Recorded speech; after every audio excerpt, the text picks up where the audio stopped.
the Congo Report. I'm so happy to have you all listening again to the podcast.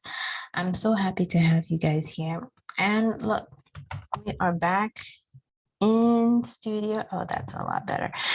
We are back in studio, and now you get to see my face. I am so happy to have you guys here. Just fixing my, does that work? Just fixing my camera.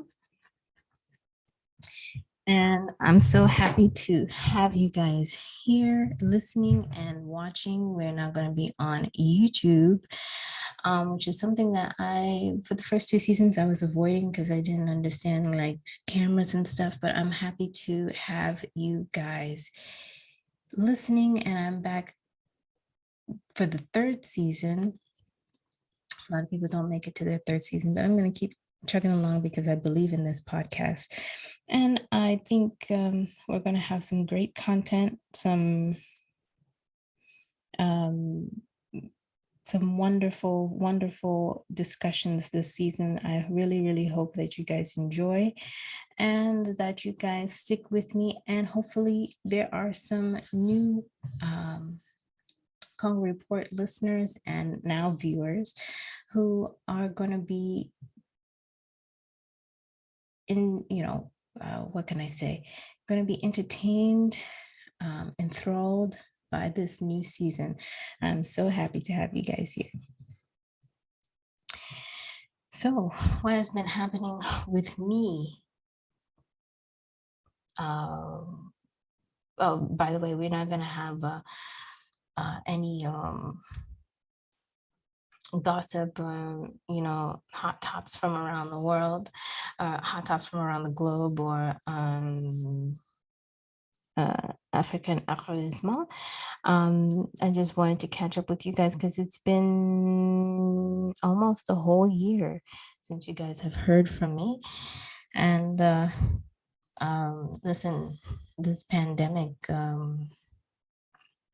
has changed a lot of people. I'm so grateful to God that I'm still here. My body has stuck by my side. It's not failed me. I'm so grateful for all the blessings, because there's some people who didn't make it, and it's been really tough. But I think that I think it's a big wake-up call about health, how we take care of our bodies, and knowing that the phrase "we are what we eat" is real.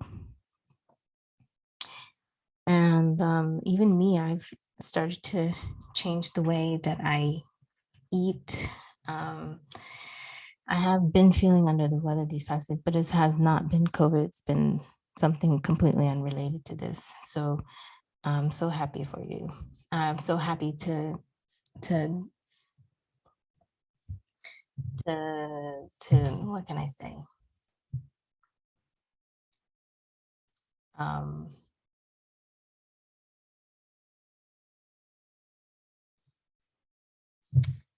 Well, I don't know. I'm just so happy to still be here and still able to live life. And I think hopefully this is a big, I just think it just needs to be a really big wake up call for everyone about our well-being and how precious life is. Oh, I forgot to say a jumbo and a habargani and bonjour, comment ça va to everyone out.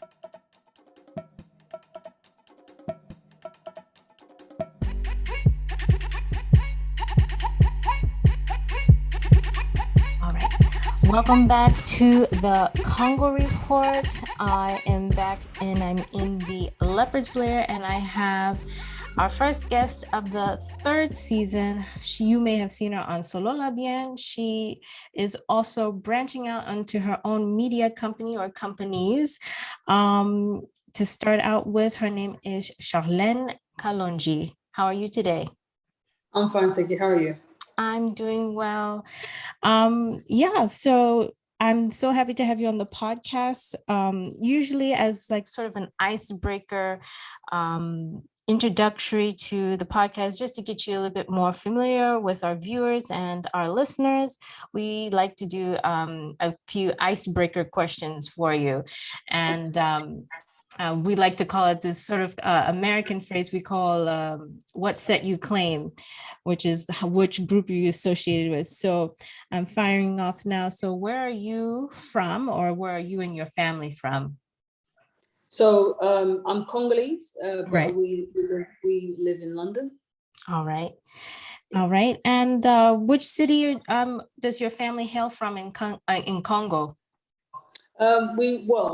We lived in Kinshasa, but my family's background is more Swahili Oh, is and that right? Oh, is that Swahili right? Balubas, yeah. So all of the Kisanganis and the Oh, okay. that side of the sort of I think that's the east. Yes. Okay, great. And you kind of already answered what tribes you guys are, and which languages do you guys speak? So I speak very fluent English and Right. Lingala. However, I understand French and I understand Swahili. Okay. And a little bit of Chiluba as well. Yeah. Is that right? Okay. Yeah. And just to make you a little comfortable about your background, so my family is very much Katanges, indigenous Katanges. My mom is, on my mom's side, she's Hemba and Luba Katanga, or Luba Shaba, as they call it. They speak a language called Kiluba. And my father, I'm also half Zambian, but my family, or my father's family, they have a lot of people in Congo as well.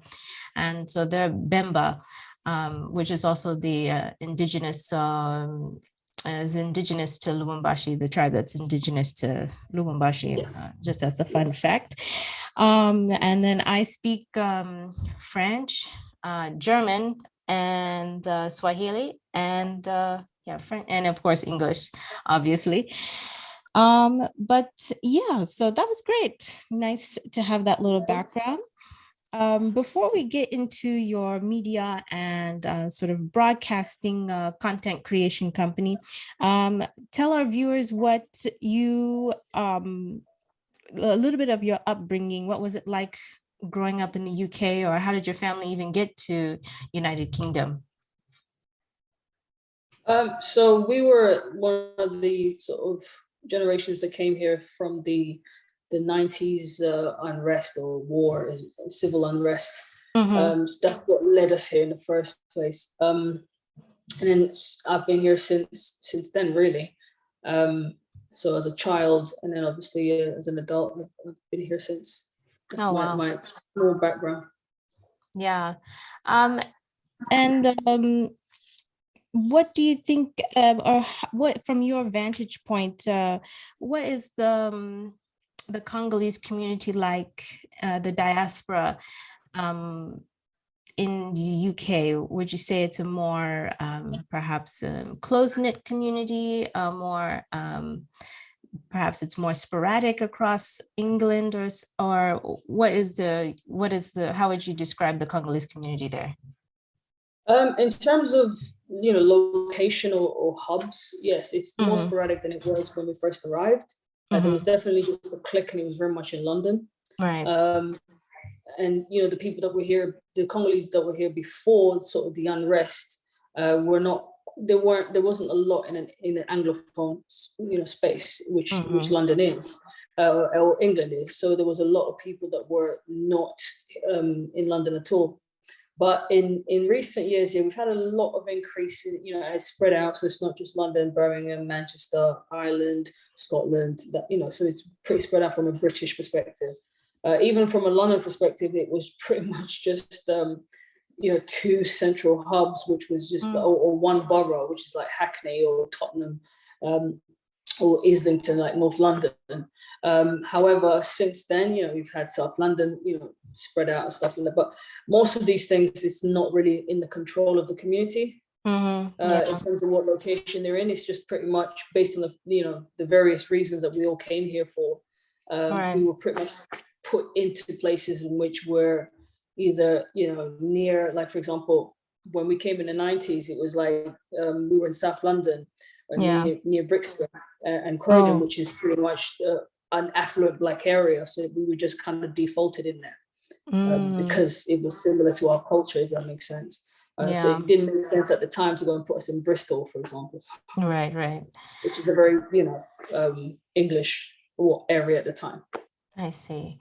It's so interesting. And because in the United States, obviously, United States is very, very big. So, I live in the state of Ohio, so which is like kind of like the Midwest.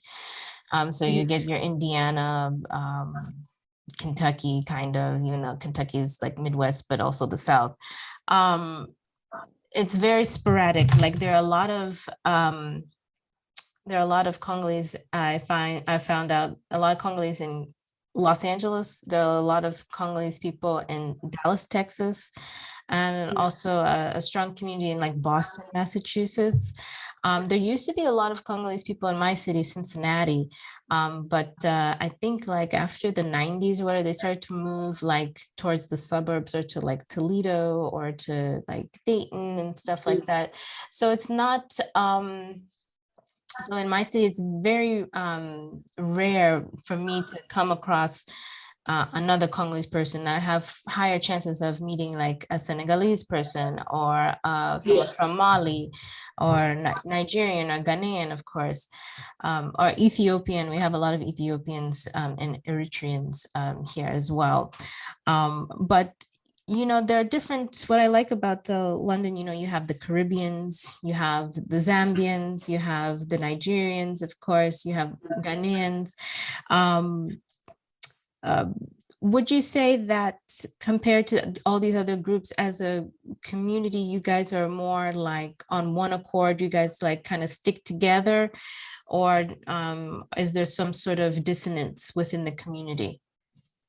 I think if I was to compare, we're definitely not as cohesive as the others are in a number of things. The ones that you mentioned, especially like the Nigeria, the Ghana, which is like one of the two biggest, African groups Right. in England. Congo is not as cohesive, whether it's in perception or in actuality. Yeah. There's a lot of complexities that come with that. It's not just doom and gloom. It's just there's a lot of language is a big thing. Tribes is a big thing for us. So if I was just to say anything down against that, is probably would be the cultural exchange and what we've got, this sort of xenophobia that we haven't gone past within our own tribes. Yeah. Whereas Nigerians and Ghanaians, as much as they too have xenophobia within their own tribes, but when it comes to the common ground, they do tend to navigate through that a lot quicker and a lot easier, and leave the tribalism behind. So we still have a lot to grow in terms of that. Right. And do you think some of that xenophobic behavior is sort of a trickle down from perhaps older generations, and then it kind of rubs off on the kids or the grandkids? It's definitely a trained and taught behavior, because when you actually ask, and I've done this several times, when you actually ask why someone thinks a certain way about a certain tribe, it's often met with, oh, because they're just this. It's like, but do you know this for a fact, so to speak? Do you have anything to base this on? Have you ever met any, and how many have you met to come to that conclusion? It's like, no, one time my uncle, he told me this, and and it's usually some, and you're like, okay, so it may be a one-off or something. Yeah, it may have been not even a one-off. It may have been, the most important thing is the context. There's a lot of things that that people tend to jump to those kind of conclusions without the context. Right. So it may have necessarily been true that person, that they met did do something, but when you listen to the context, it kind of explains a lot about why that person did that. Yeah. But then they just they just drew a conclusion to that without thinking that maybe cause and effect could have been the simplest Yeah. answer. Yeah, I had just a funny story now that you bring that up. I remember I went down to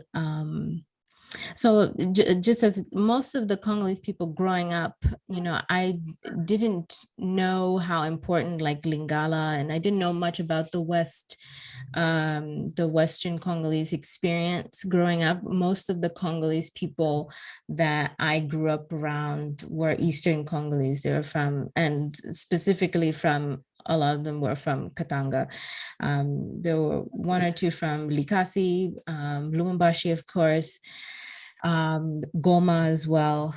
But like even the people I found out later on that were from the West always spoke Swahili to my mom because they knew that my parents didn't speak Lingala, so they always speak Swahili to them. So it was always a Swahili thing of experience.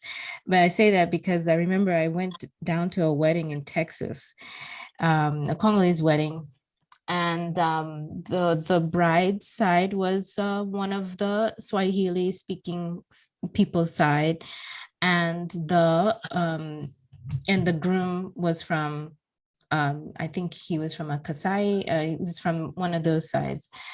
And I remember it was like pulling hen's teeth just to get them down the aisle because the families was like just a lot of tension, like you could cut like I remember they got into a big argument because I mean it was about something small, but the bigger issue, the elephant in the room, was because of tribalism, or because they were Kasai, and the groom's family didn't want her marrying the bride because of X, Y, and Z, and it was a whole thing. So I Yeah. think, so I think you mentioning that, it just brought up that memory for me. I was just like, yeah, well, you kind of see it more than often. We think that it's not there, but it is.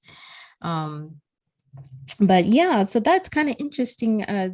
Similar experiences, so some of them that we have here in the United States. So that's kind of interesting. We can connect on that. But I know that you were on Solo Labian for a time, but I imagine after your time on there, it kind of sparked your interest, I imagine, around that time for content creation and to branch off to do your own thing, or was these ideas for your content creation companies sort of things that you already had on the back burner and it just happened to happen after your presence on that show? Yeah, it's definitely the latter. I was already in the process of by that time I'd already made a documentary. Oh, wow. Or I believe I was I think I already remember seeing this documentary. in Yes. the process, of doing that. So the media was always I was more happy with being in the background. I was only just persuaded to go in front with that one. And Oh, then I really? thought so I was already there. I mean, that's the whole reason why we met with the guys and the girls in Solabia at the time. Okay. And I do actually remember that documentary. Tell us a little bit about what sparked you wanting to do the documentary, and was this a passion project for you? It still is. It's a passion project because it was very, again, back to that whole stigma and xenophobia thing. But the opposite we have here in London is that there is this sort of belittling of anyone who's a migrant or an immigrant in the country. And I just remember, like, I think it was 10, 15 years ago, having a conversation with someone who, it was like two conversations. The first conversation was one person saying that, oh, give me a story about someone who couldn't speak English, and it's like, why are you even here, sort of thing. Go back to where you came from, and all these immigrants are coming and taking our jobs. And I turned around and I said, but I'm an immigrant. Yeah. And they quickly sort of reversed their stance. Their stance, and they were like, no, but you're not. I'm like, no, I'm an immigrant. I came here for X, Y, and Z, and all of this stuff. So the only difference is I don't have an accent. Right. That's the only difference. And then the opposite side was someone telling me a story about these people coming here, I mean, half of them just turn up. And I kind of thought, I don't think you guys understand what it means to leave a country that you've known for the whole of your, being, from generation to generation, and just you up and leave. So I gave him a brief story about my life. I said, my mom left pregnant with 5 kids on her own. Right. That was it. It was a decision that was made instantly, overnight, no choice, no discussion. You got to go. Right. And it was for the betterment of the unborn child and the kids that she had.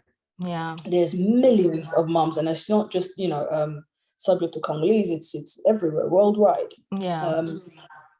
Can you, this person was, English. I said, can you ever imagine one day waking up and having to make a decision that says you had to leave your country? And would you be successful at it? Because my parents were very successful at it. Right. So no, those people aren't lazy, if you ask me. Yeah. Those people are the most resourceful, most resilient people I've ever known. So for you to think that that's lazy, then I would actually think it's the opposite. I think you would be the lazy one. Because these are the same people also that I don't know any migrant that doesn't go straight to work when they come here. Yeah. Well, my dad. And obviously telling this person from an English perspective, they're just again following stories that someone had said in the news and the whole scaremongering thing that immigrants are this, immigration that. And it was a case of, oh, but they're taking our jobs. I said, I don't think you understand, but I'll break it down to you. I've been in school here, but the jobs that these people can take and are allowed to have because of lack of language is the cleaning jobs that most, if not all, young English men and women don't want to do. Right. They do the dirty work. So unless, you're saying they're taking jobs that no one English or British is applying for, then they're really not taking anyone's jobs. They're taking what's there, what's available, what they can. Exactly. In that case, then, change it. What can you do to change it? Make those jobs unavailable by taking it. Because if we're really honest, if there's 2 application forms of migrants that can't speak English and an English person, the first person that will get the job is the English person. Right. It just is. So there's various reasons to the fact, but it is. So yes. But yeah, it was that kind of spawned the whole. I think people are not quite getting it, but also equally on our own self. Okay. We don't quite understand the complexities of it either. We all see each other as we've just arrived because of the war. Some of us were here way before the war. I know my dad was traveling in and around England way before the wars or any war. He was just traveling. Some traveled and stayed. Yeah. So we as Congolese paint everyone as Bangunda and all this kind of stuff. But that we all came from the same. Also, we came here in a struggle. As much as my mom up and left, we did not struggle. We came very leisurely, if that makes sense. Plane ticket, you went, you watched a movie, you landed in another country. It was very simple. But then there's other people where that journey was absolutely horrendous. Right. It was a struggle. It was painful. They had to go through. I know one gentleman that had to go through lots of leaps and bounds. The back routes of immigration, paying that person backhand just to get away. So it's appreciating that when desperate times are called, people by human nature will do things that will, first things is survive. And we need to value that as much as, we value everything else. Yeah, I mean, it's so crazy. I mean, my father came here on a scholarship, basically. He had they call it the genius visa. And it's the H-1B visa. He got there and that's how he got his doctorate. And then he brought my mom and my sister over. And then after that, my brother and we were born here. And when he got here, he got right to work. He had a job while he was, I remember my sister telling a story. It's like, Dad wasn't home a lot. He was either working or he was working on his dissertation. It was, It wasn't like he was like lounging around, like they were making it, so Yeah.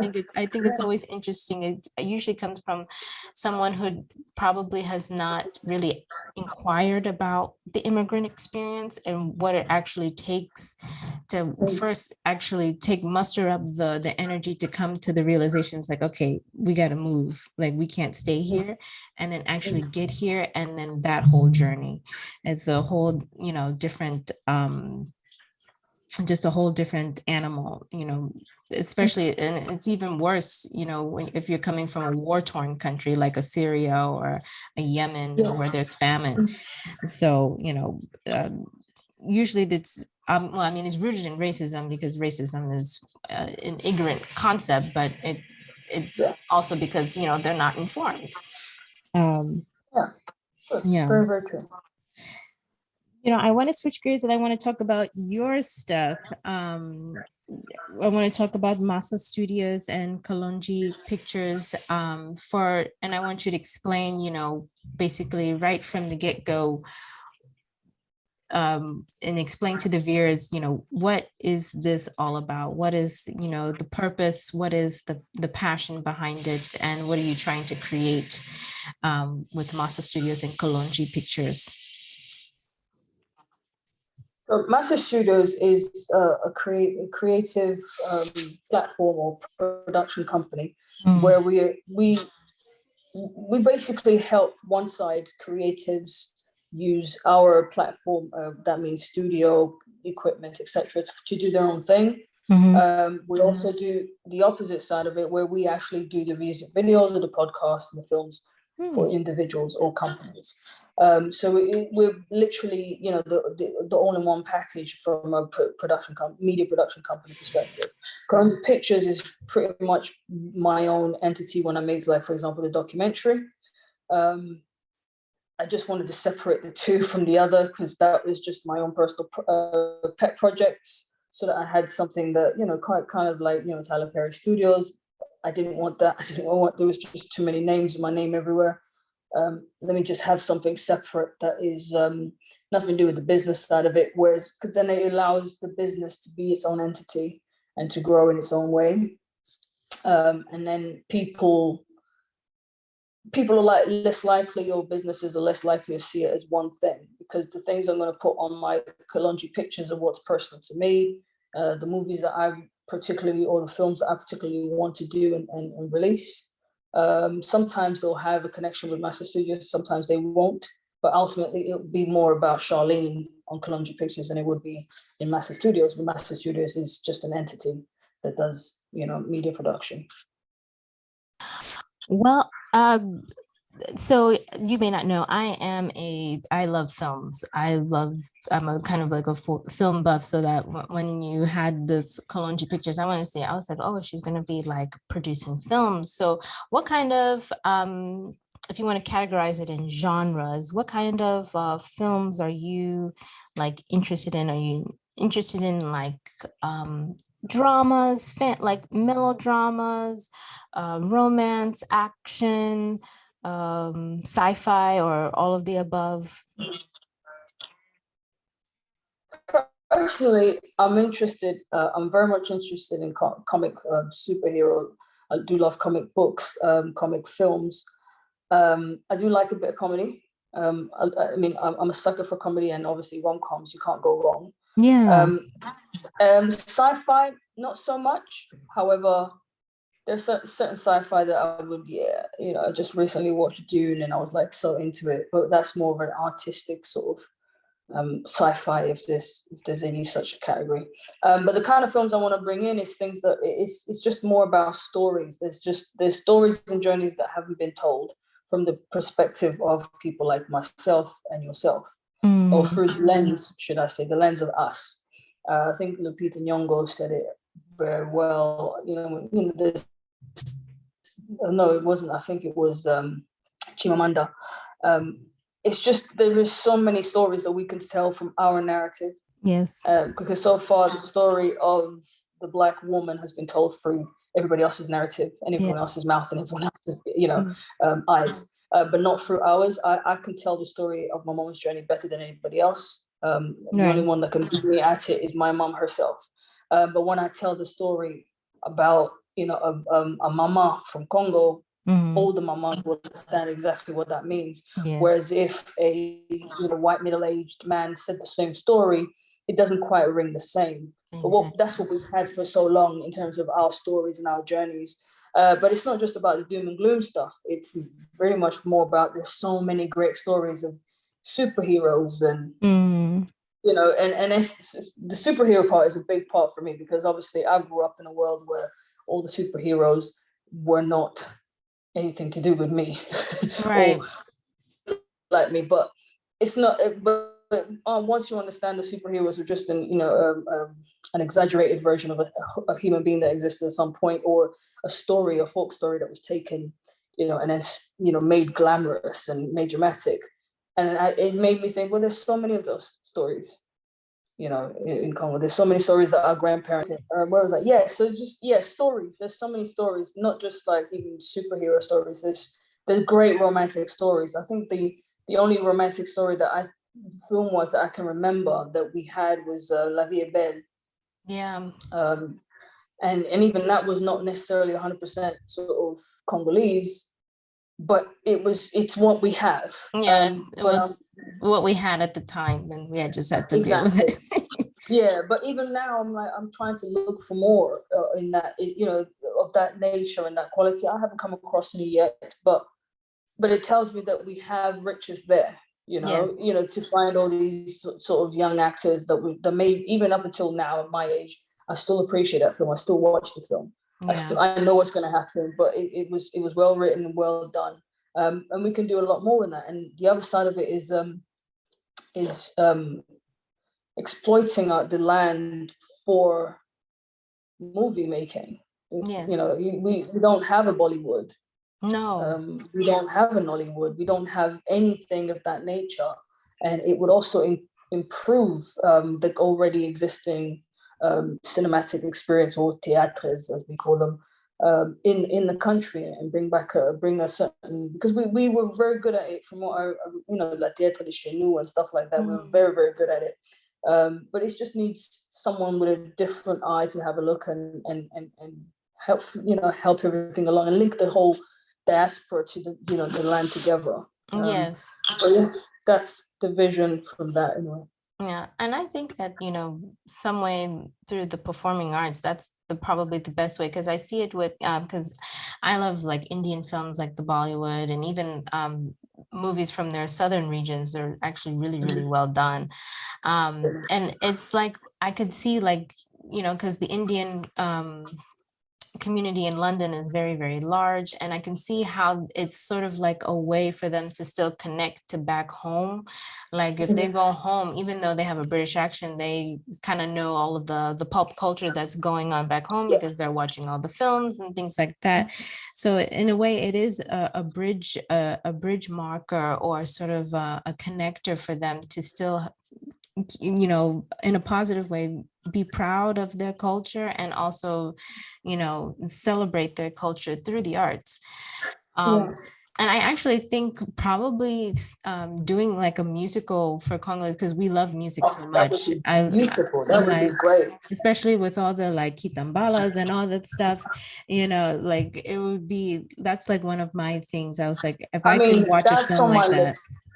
That is already on my list. Man. To make a Congolese musical would just be that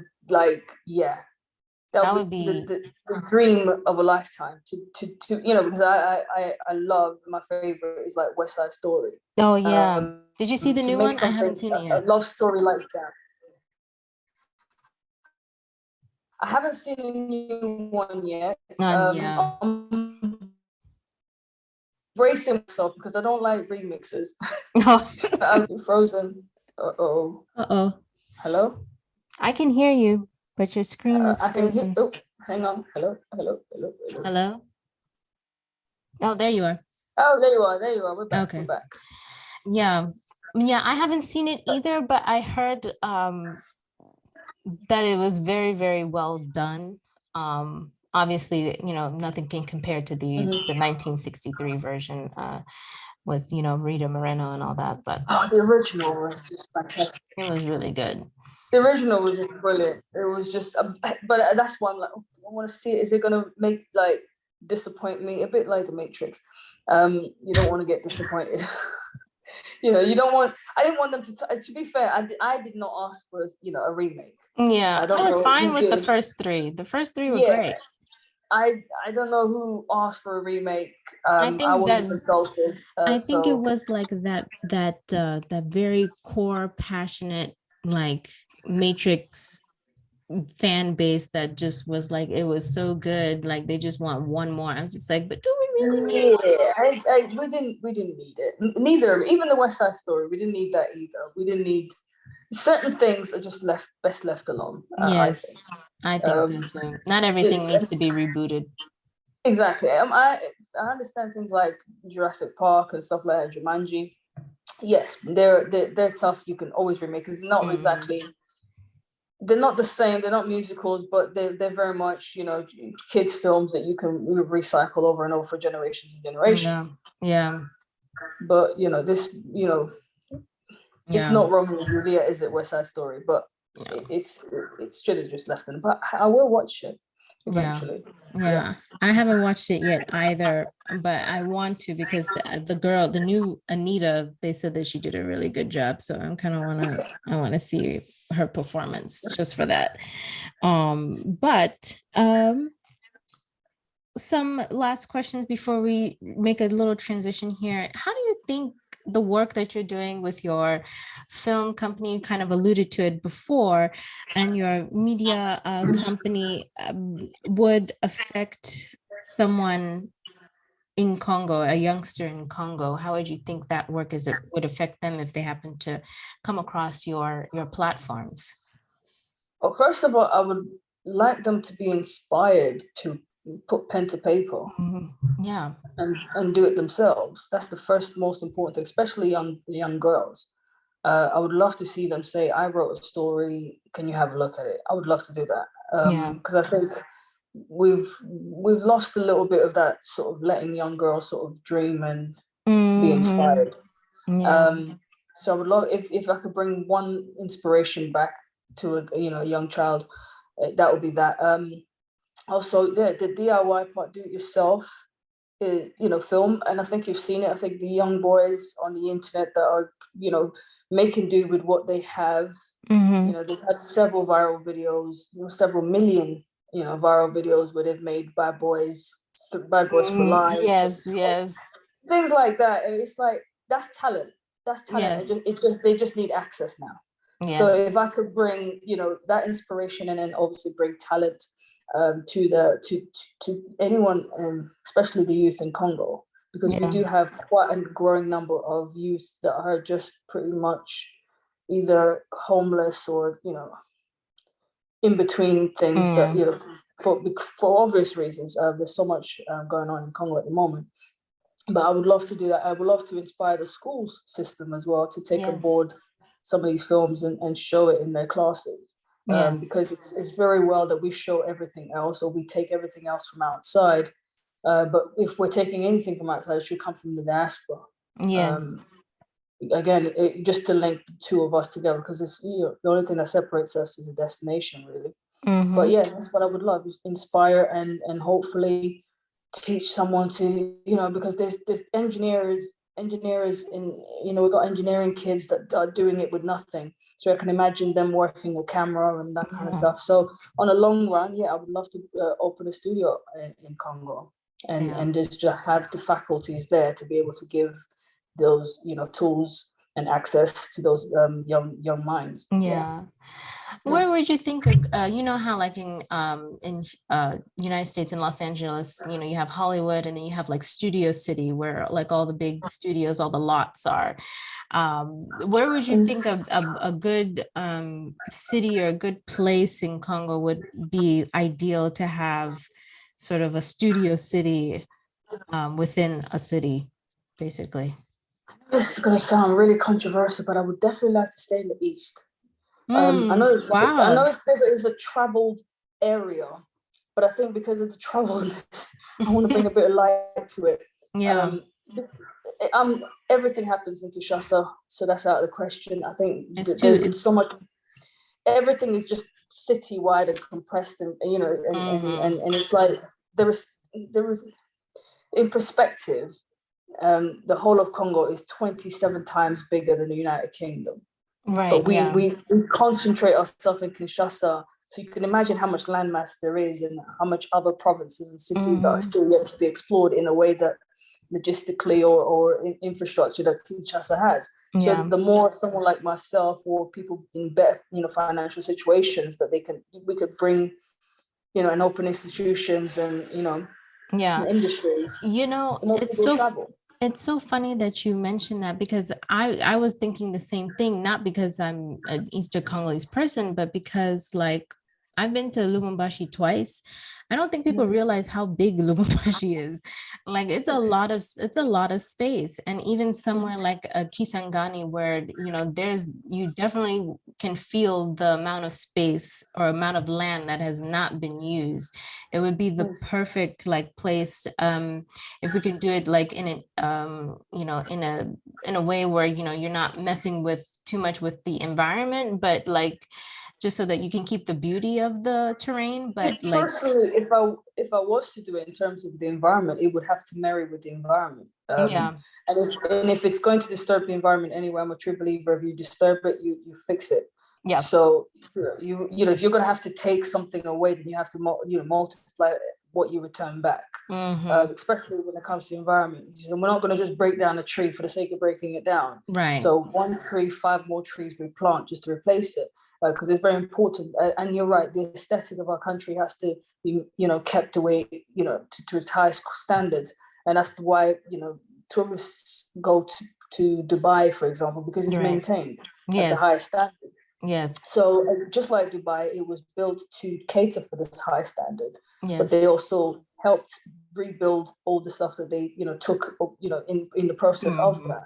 So we have to be in that same mindset. It's very, very important. So no, I'm not going to go in with that mind of just destroying.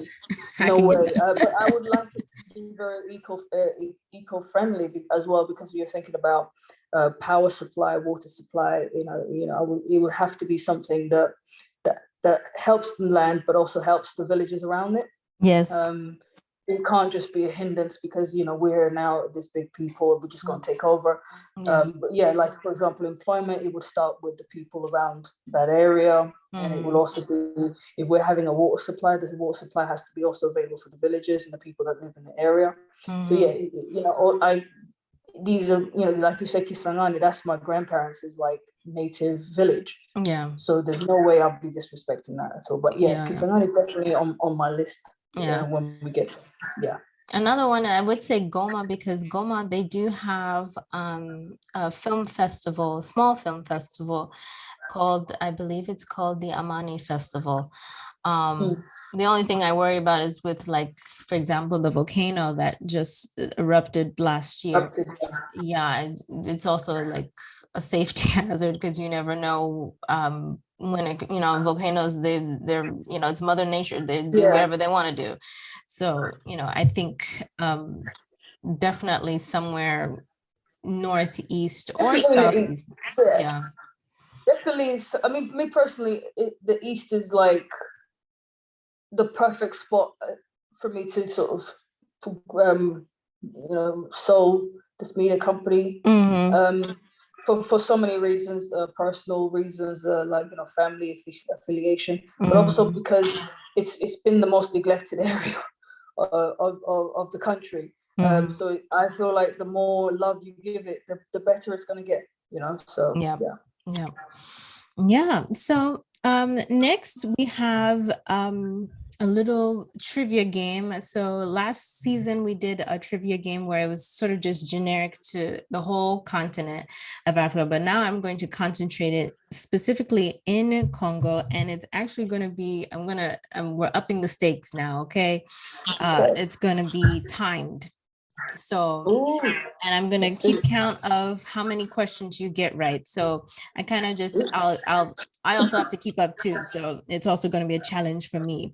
So the rules of the game, Okay. it's called Congo Africa Trivia, Rapid Congo Trivia.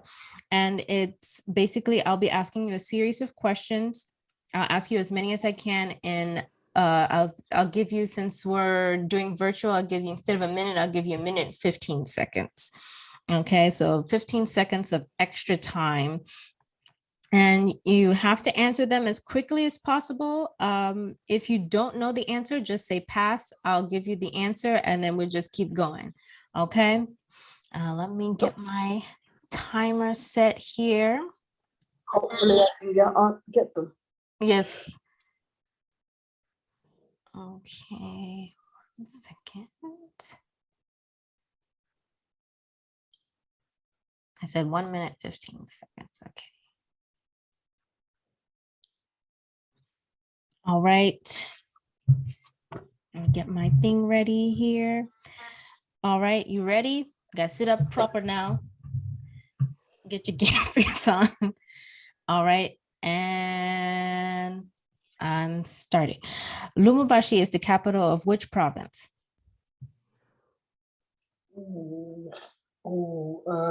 Pass. Katanga. Bandundu province is located in which region? My mom actually told me that yesterday. Pass. Northwest. Which language is commonly spoken in Mbujimai? Swahili. Chiluba. What year was Laurent Kabila assassinated? 1998. 2001. Name one of the minerals commonly found in Congo. Oh well, diamonds. Good. When he was alive, what was Patrice Lumumba's title in political office? Prime Minister. What kind of landmass is the main attraction in Goma? Oh, pass. Volcano. Which city in Congo is the only Muslim majority city? Pass. Definitely don't know that. Time. All right, so okay, so looks like you so the last question I asked, which city in Congo is the only Muslim majority city? And the city is in the east. It is called Kindu. Okay. Yes. That I definitely did not know. Yeah, that is sort of it's actually a really fascinating story. It's sort of, they call it the birthplace of Congolese Islam. It's when the Arab slave traders first went there. That was one of the first cities. So you answered how many questions? Let's see. Let's talk about this. So Lubumbashi is the capital of the Katanga province. Bandundu.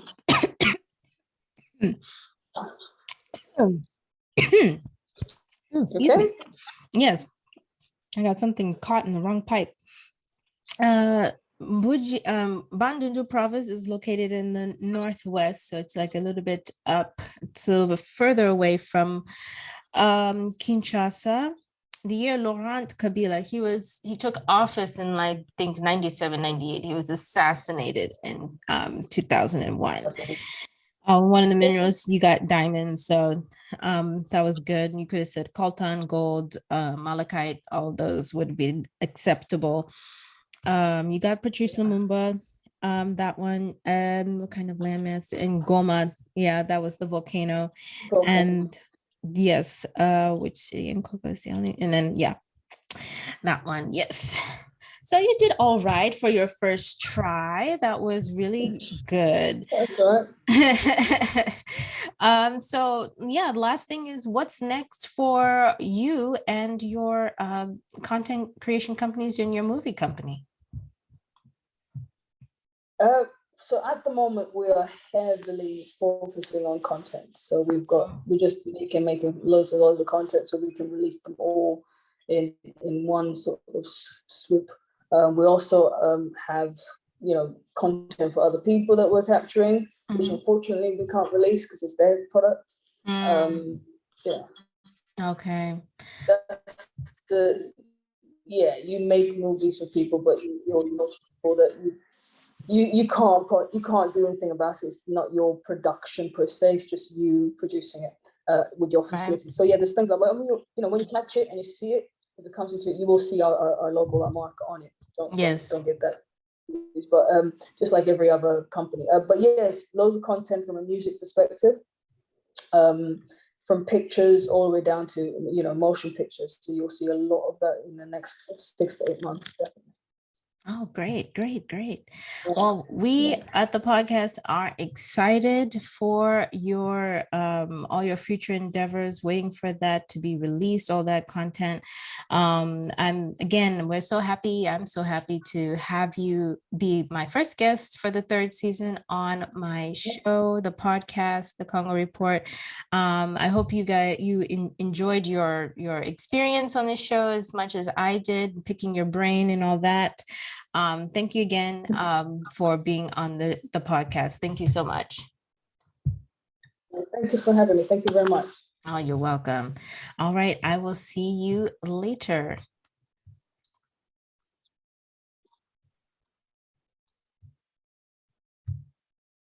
Cool. Thank you very much. Bye-bye. Bye.